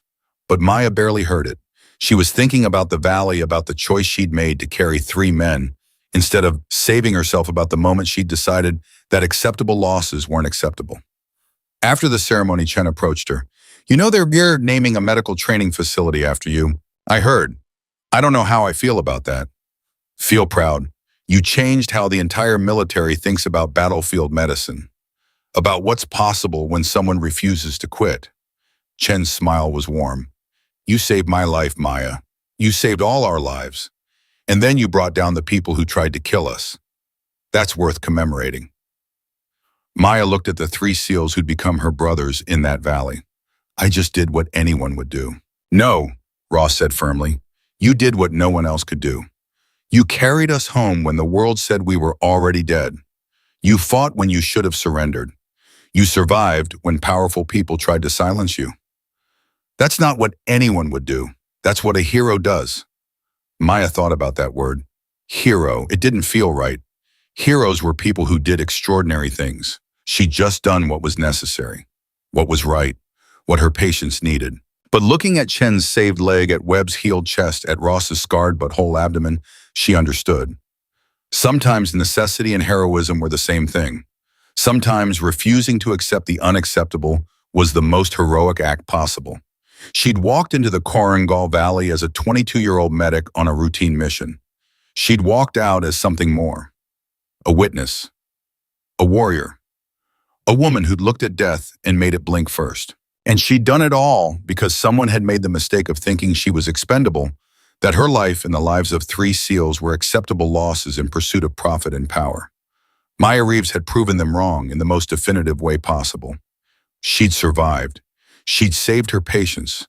She'd exposed the truth.